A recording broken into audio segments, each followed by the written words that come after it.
This is something that has trailed me nearly my entire adult life.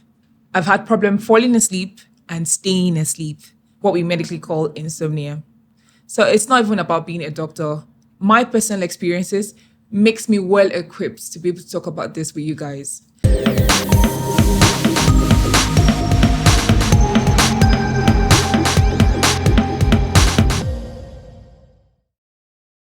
So I'll share some tips that has helped me over the years. Hopefully it helps you too.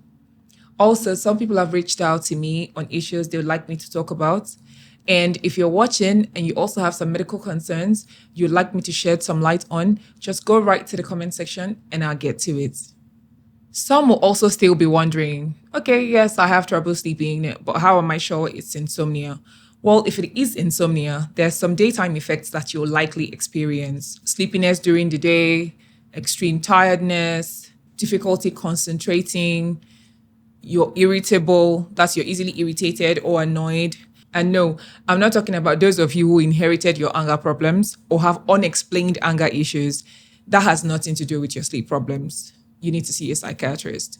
But anyway, just that general feeling of not being well rested. One thing that's worked for me consistently over the years is taking warm tea at night with milk. I know most people just don't like milk or they're lactose intolerant.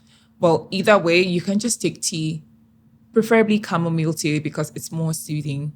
Also, eating healthy because healthy body, healthy mind, better sleep. For those of you who music is your kryptonite, some people have said it has a calming effect, so it helps them sleep better. Exercise. My now late dad, God bless him, used to be so worried, I would almost even say fascinated by the idea that I was almost always awake. So he would just Google up stuff and then just suggest them to me, and I would indulge him every now and again.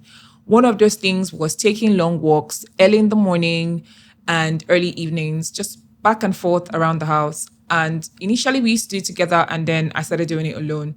I would say that was something that significantly helped my sleep. Some people would say, okay, I've tried all these remedies and it still didn't work. Well, those are the people that would require medical intervention, like the use of medications, of course. So when you do go to see a doctor regarding your sleep issues or sleep disorder, sleep doctors are usually in the areas of psychiatry and neurologists. They would first take a proper history to ascertain the cause of the sleep issue. So they would probably ask you questions about your sleep wake patterns, your sleeping, if you have abnormal sleeping conditions like excessive noise around you, poor light regulation, so your TV is constantly on, or you're using your phone at night, or extremes of temperature, very hot or very cold. They would also ask you if there was a change in your sleeping schedule, like if you traveled somewhere new and probably it's an unfamiliar environment and you can't sleep. Those are the questions they will probably use to assess. But then there's another category of people who, even when well rested, still complain of sleepiness. So they're always sleepy. One of the ways to assess such people is using the Epworth sleepiness scale.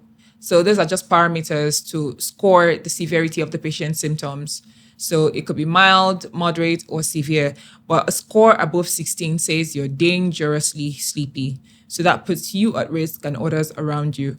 And that's why I'm constantly emphasizing on the need to have these things checked so that you get the right course of treatment and you protect not just yourself, but others around you.